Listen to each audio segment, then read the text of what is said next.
Não, isso gostoso. eu tenho É certeza. gostoso. Até o momento que eu não tinha tido um encontro, assim, com Deus, eu ficava me questionando, como é que é? Porque, tipo assim, amigos meus, muito próximos, eu sei que eles não estavam mentindo pra mim. Pô, tem um moleque pra mim que ele falou assim, mano, eu sento com Deus lá na laje de casa, eu puxo uma cadeira pra ele e troco uma ideia. Eu falei, cara... Tá viajando. Eu falei, mano, tá, mas é isso, mas você é meu parceiro, vou acreditar. E aí várias pessoas falando, dando testemunho, e eu ficava assim, caramba, mano, o que eu faço? Eu não tô acessando esse portal, eu não tô fazendo certo, não tô orando direito. Aí até que um dia eu senti a presença de Deus, desabei, chorei sem motivo algum, assim, né? E aí eu senti isso. E aí foi onde eu tive a certeza, assim, minha, que Deus existe.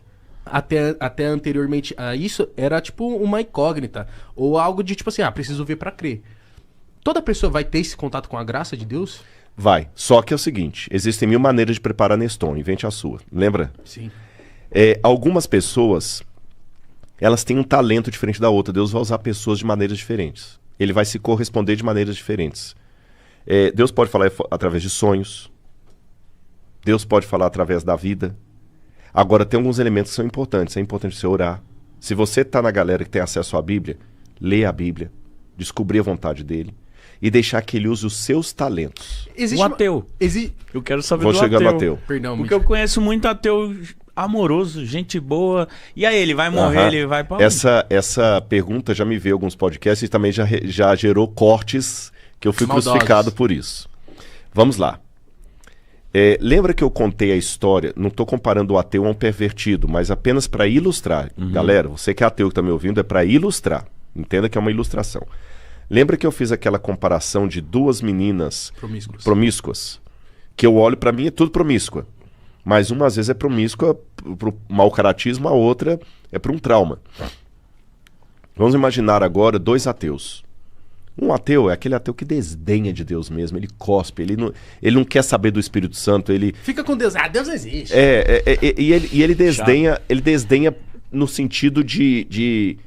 Lembra que você perguntou o pecado contra o Espírito Santo? Sim. Não é Deus que desistiu dele, ele desistiu de Deus, ele não quer. É deboche. Até o deboche eu vou colocar entre aspas, você vai entender o porquê. Existe um outro ateu que talvez até também deboche. Por isso que eu acho que não é o deboche que faz a diferença. Entendi. Tem um outro ateu que talvez até deboche. Só que enquanto o primeiro está ferozmente resistindo ao Espírito Santo e cuspindo em Deus e cuspindo na graça e não querendo saber, o segundo ateu às vezes é um ateu porque ele foi criado às vezes num lar que o pai era um pastor e dentro de casa batia na mãe. Nossa. Às vezes ele cresceu numa igreja onde ele foi violentado por um líder religioso. Às vezes ele foi tão assim maltratado pelo chamado fã-clube de Deus, que ele fala, peraí, não quero ser Deus. Vou até abrir um parênteses, não de um ateu, mas de alguém que recusou a Jesus por causa dos cristãos, Mahatma Gandhi. Quando Gandhi foi estudar na África do Sul, ele começou a ler o Evangelho. E ele ficou tão impressionado com o ensino de Jesus, falou assim, é isso aqui que eu preciso para acabar com o regime de castas na Índia. Ele se apaixonou por Jesus. E ele começou a frequentar uma igreja cristã. Só que ele foi, tão execrado nessa igreja cristã. Ele foi tão ofendido racialmente falando, que ele falou assim, peraí, tem alguma coisa errada. Esse Jesus não deve ser essa coisa toda não, porque os discípulos dele não seguem o que ele fala. Aí tem aquela frase célebre de Gandhi, que não é mito, é frase dele mesmo. No meu livro eu tenho inclusive a fonte. Ele falou o seguinte, eu não me torno cristão por causa dos cristãos. Se Gandhi tivesse se tornado cristão, com a influência dele, a Índia era para ser o país mais cristão do mundo hoje. E você tem 3% da população da Índia que é cristã. Um país com quantos bilhões? 1 bilhão e... Lá tem mais de 1 bi. 1 bi é alguma coisa. Imagina que apenas 3% da Índia são cristãos. Era hoje para a Índia ser o país mais cristão do mundo, se os cristãos fizessem o dever de casa. Assim como os cristãos foram a barreira para Gandhi aceitar a Cristo, e Deus não vai punir Gandhi por isso. Deus puxou ele dos cristãos? Mais do que Deus dá rasteira. Só que muita gente, mesmo apanhando, vira mulher de malandro, não aprende. Pelo contrário, continua com o malandro. Você tá entendendo? Não tô defendendo violência contra a mulher, não. Não, entendi. Agora, assim como Gandhi deixou de ser cristão por causa dos cristãos, esse segundo ateu da minha ilustração aqui, ele tá junto com o primeiro ateu. Mas ele tá sendo ateu assim porque, sabe, ele tem um trauma que jogou aquilo. Há também o caso do ateu que não tem trauma nenhum, mas ele é honesto com as dúvidas dele. Eu vou contar a história de um ateu com quem eu estudei a Bíblia. Você estudou a Bíblia com um ateu? Com um ateu, e ele aceitou a Jesus, só que ele morreu, já faleceu, e esse ateu é famoso. Peter Gasper. Se tiver uma galera assistindo a gente que é da área de engenharia, arquitetura, vocês estudaram Peter Gasper na universidade, porque ele era um mago das luzes, alemão ainda para completar. Alemão. O Cristo Redentor foi ele que iluminou. Nossa. Os primeiros capítulos do Rock in Rio, acho que até o Rock in Rio 4 ou 5, foi ele que fez toda a iluminação do Rock in Rio. O cara era Brabo. pica. A maior parte das novelas da Globo, o Boni era amicíssimo dele. Ele trabalhava na Globo lá, e o Boni, tudo lá com ele. E o Peter, alemão e ateu. É uma combinação complicada, porque além de ateu, alemão. Por que eu tô falando complicado? Porque o alemão é muito cartesiano, o alemão é... Aí eu lembro quando eu comecei a estudar a Bíblia com ele, a primeira coisa que ele me pediu foi assim, você vai estudar a Bíblia comigo, eu vou aceitar. Mas eu preciso de um atlas e uma cronologia. Aí, olha como é que o alemão raciocina. As perguntas que vocês estão me fazendo aí, ele faz o seguinte, não, primeiro você tem que contar a história da Bíblia na ordem e onde aconteceu, senão eu não vou entender nada. Interessante, né? Estudo na Bíblia. Sabe onde é que foi o momento que ele encontrou com Deus mesmo no estudo? Quando? Quando eu, sem julgá-lo, procurei calçar o sapato dele. O Peter fugiu para o Brasil depois da Segunda Guerra Mundial. Ele não era tão velho assim, mas assim, eles tiveram que vir para o Brasil porque a Alemanha ficou pagando essa conta por muito tempo. A Alemanha virou um buraco. E eles vieram para o Brasil. E ele sofreu muito no Brasil também, sofreu na Alemanha. E ele tinha alguns problemas de família, de sofrimentos, que ele não conseguia lidar com aquilo. Aí o dia que eu entendi isso, eu falei, Peter, eu entendo. E eu demonstrei uma verdadeira empatia por ele naquele dia. Eu não estava assim querendo ganhar um cara por uma religião, querendo ganhar um debate. É isso que nós, pregadores, devemos aprender. A focar na pessoa. A gente não quer focar na pessoa, a gente quer focar no debate. Eu quero provar que eu tô certo, eu quero provar isso aqui. O ego, eu quero provar que a minha religião que é certa, eu quero provar que eu que sou... A minha igreja é a única... Você entendeu? Sim. Ou mesmo que eu fale que não é só a minha igreja, mas só vai pro céu quem concordar comigo. Essa arrogância. Eu sou doutor em Deus. Eu parei de ir na igreja um pouco por conta disso. Eu sei que é um erro meu, eu devia ter procurado outras e tentado de novo.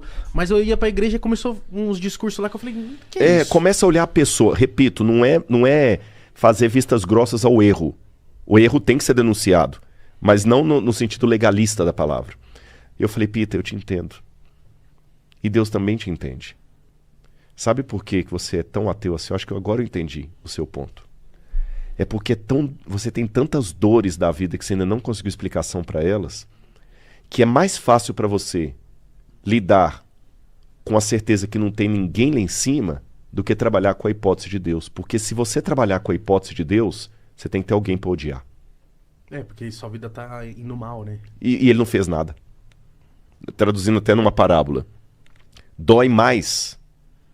O que dói mais? Uma criança órfã que a mãe morreu no parto, ou a criança órfã que a mãe entregou porque não quis ficar com ele? A criança que foi a segunda. Então a mesma coisa. É melhor seguir a linha de Nietzsche, Deus morreu. Porque se Deus morreu, a criança e a leucemia que vocês me perguntaram... É justificável, entre aspas. Eu não tenho quem culpar. Mas como que Deus olha os ateus, então? Aí que eu vou chegar no seu ponto. O Peter, nesse dia, começou a chorar, e um alemão chorar. É isso mesmo. E aí eu fui trabalhando e ele aceitou a Deus. Mas veja bem, o Peter, ele não era um ateu, tá certo? Então, pegando o exemplo do Peter que eu falei e tudo mais, quem sou eu para julgar? Eu só tô vendo todo mundo ateu. Mas quem sou eu para julgar qual é o ateu que está recusando Deus porque ele está cuspindo na graça, está correndo do Espírito Santo, e o ateu que está com dúvidas honestas? Agora vem o ponto do recorte que deu o maior bafafá na internet. Quando eu falo o seguinte... Eu estou preparado para entrar no céu e, surpreendentemente, ver um ateu ali. Aí muita gente crucifica. Mas como é que pode ser? Você não aceitou Jesus como salvador pessoal? Eu falei, ninguém sabe. Pra mim, o que você falou é completamente coerente. Mas, olha, vocês não sabem, eu rebuto. E vai dar recorte disso aqui também. Tá entendendo? O Rodrigo herege, é seita, porque ele tá falando que ateu vai pro céu. Gente, eu não estou falando que você... Olha, eu quero repetir aqui para ficar bem claro. E esse é um dos podcasts com maior audiência que eu sei que há. Para ir para o céu, eu preciso ir pela graça de Cristo mediante a fé. E não é de obras. É Cristo que me conduz ao céu. Vou até ser mais radical aqui. Buda não me leva ao céu. Eu posso respeitar muitos budistas, mas I'm sorry. Buda não me leva ao céu. Eu posso respeitar os muçulmanos, mas I'm sorry. Maomé não me conduz ao céu. O único caminho, verdade e a vida é Jesus. Ponto. Agora, como Jesus está trabalhando no inconsciente daquele ateu que às vezes não aceitou a Cristo porque o Rodrigo pintou uma caricatura tão torta de Deus que ele fala, se Deus é isso aí, obrigado, eu tô fora. Você tá entendendo? Aí eu vou entrar no céu... Não é um fardo muito grande falar sobre Deus? Claro. Porque... Depende. Não, porque eu pensei justamente pela frase que você falou. Porque se você fosse um cara sem compromisso, você vai afastar as pessoas de Deus. Uhum. E não ao contrário, né? Então você tem que ter um compromisso. É assim, nesse sentido concordo. Sim, eu costumo falar que a única... Eu tô com a Bíblia aberta aqui no programa de vocês. Mas a minha vida é a única Bíblia que muita gente tá lendo lá fora. E eu tenho uma consciência pessoal minha. Hoje eu tô indo em tudo enquanto é podcast aí falando, é um privilégio, as pessoas conhecem na rua, mandam abraço, eu te assisti e tal. E agora o mesmo fala, eu te assisti no Podpah. Mas eu sei que um mau testemunho meu, um mau exemplo meu, Deus vai cobrar.